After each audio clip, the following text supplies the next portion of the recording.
Waalaikumsalam.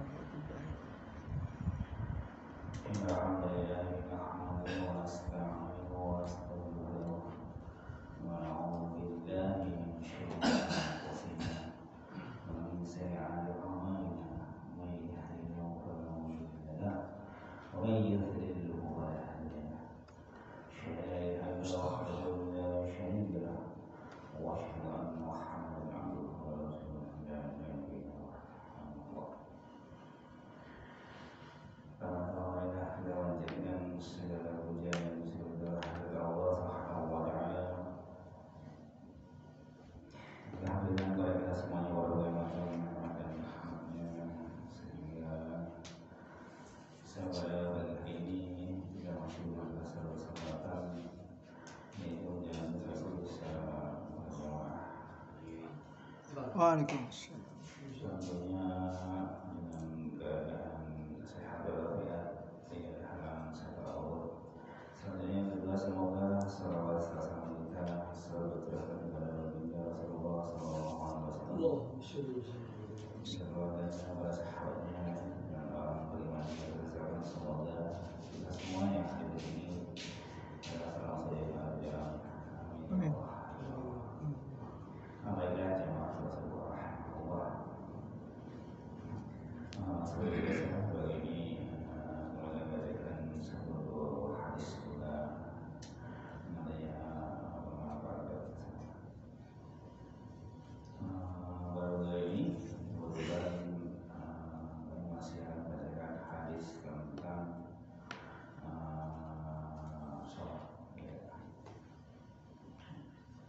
Kemudian kita baca hadis yang ke-94. An Ubadah bin Samit Rasulullah sallallahu alaihi wasallam qala la salata liman lam yaqra bi Fatihatil Kitab. Dari Ubadah bin As-Samit radhiyallahu anhu bahwa Rasulullah sallallahu alaihi wasallam bersabda, tidak sah sholat bagi orang yang tidak membaca Fatihah. Makna dari hadis di atas adalah surat Al-Fatihah merupakan induk dan ruh Al-Quran. Oleh karena itu menghimpun berbagai jenis ujian dan sifat.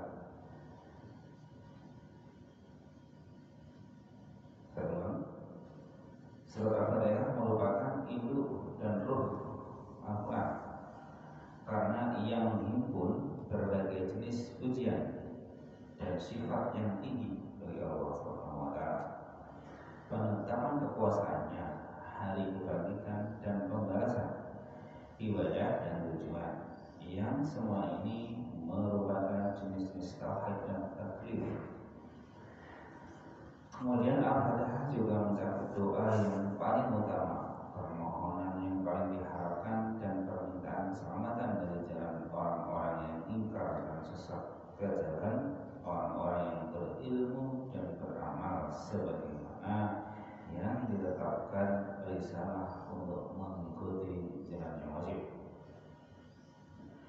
Karena itulah surat Al-Fatihah wajib dibaca dalam setiap rakaat dalam salat, yang keabsahan sholat tergantung pada pembacaannya dan hakikat sholat seperti yang ditetapkan syariat.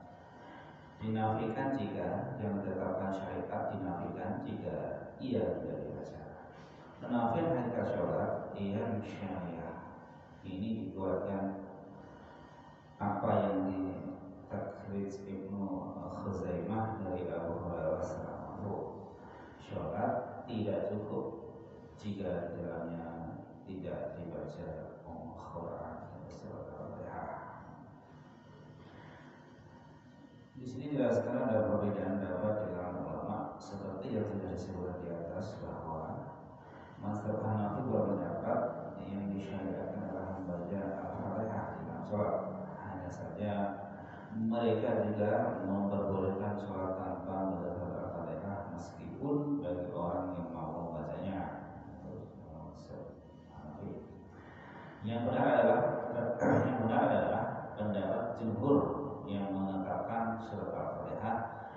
bagi orang yang mampu membacanya. Dalil-dalil dari masing-masing pihak sudah disampaikan di bagian terdahulu, dan mereka semuanya sepakat bahwa wajibnya membaca surat Al-Fatihah bagi imam yang sholat sendirian. Mereka saling berbeda pendapat tentang bacaan surat Al-Fatihah bagi makmum. Mazhab Hambali dan Hanafi menyatakan gugurnya bacaan Al-Fatihah bagi makmum secara mutlak, baik sholat untuk bacaan nyaring ataupun tidak nyaring. Mazhab Syafi'i dan ahli hadis menyatakan bahwa kewajiban baca surat Al-Fatihah bagi setiap orang yang sholat, baik imam, makmum maupun orang yang sholat sendirian. Mazhab Maliki menyatakan kewajiban baca Al-Fatihah bagi makmum dalam sholat yang tidak nyaring dan gugurnya dalam sholat yang nyaring. Ini juga merupakan suatu riwayat dari Imam Ahmad dan merupakan pilihan Ibnu Taimiyah serta lain-lainnya dari kalangan muakhir. Mazhab Hanafi berhujjah dengan hadis barang siapa sholat di belakang imam, maka bacaan imam merupakan bacaannya. Mereka juga berhujjah dengan firman Allah Subhanahu wa taala, dan apabila dibacakan Al-Quran maka dengarkanlah baik-baik dan perhatikanlah dengan surat Al-A'raf ayat 2. Lalu mazhab Syafi'i dan orang-orang yang sependapat dengan mereka berhujjah dengan hadis Ubadah yang disebutkan dalam bab ini. Mereka menanggapi hadis barang siapa sholat di belakang imam dan seterusnya dengan apa yang dikatakan Ibnu Hajar yang semua jalurnya cacat sehingga tidak dapat dijadikan hujjah.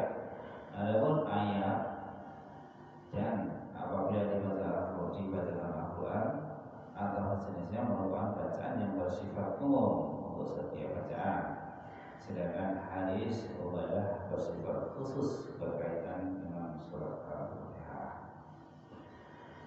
Saya katakan untuk memuaskan hati ialah dengan membuat rincian seperti pendapat Imam Malik dan Ahmad dalam salah satu riwayat darinya, karena dalil-dalil di antara dua golongan di atas dapat dikompromikan di dalamnya sehingga semua diamalkannya. Samping itu makmum kehilangan Al-Fatihah dalam sholat yang tidak nyaring jika ia tidak membacanya dan tidak mendengarkannya dari imam. Sementara tidak ada faedah keberadaan imam jika makmum sibuk dengan bacaannya sendiri dan tidak mendengarkan bacaan imam, sebagaimana penetapan bacaan Al-Fatihah bagi makmum yang tidak mendengar bacaan imam karena tempatnya yang jauh atau karena sulit.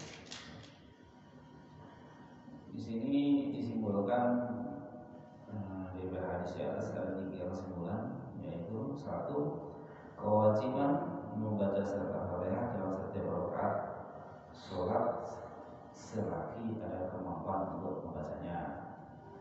Yang kedua, batalnya sholat karena meninggalkan bacaan Al-Fatihah dari orang yang sengaja mengerjakannya, orang bodoh dan orang lalai, karena ia merupakan rukun dan rukun tidak dapat digugurkan secara mutlak.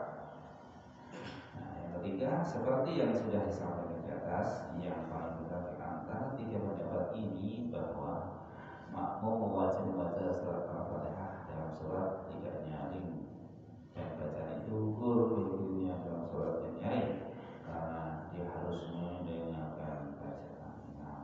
Ya, inilah satu hadis tentang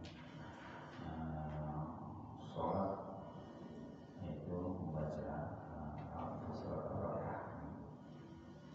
Jadi tidak ada kewajiban membaca surat Al-Fatihah dalam sholat kita, tapi di sini tidak juga kalau kita bermakmum imam caranya surat Al-Fatihah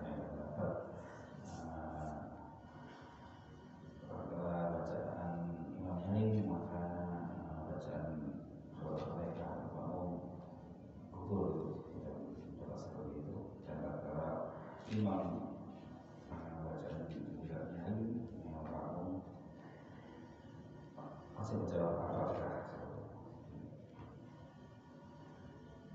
Kemudian satu hadis, semoga melawat dan membawa ilmu bagi kita tentang sholat, membaca sholat. Ya, doanya, mohon maaf. Assalamualaikum warahmatullahi wabarakatuh. Waalaikumsalam.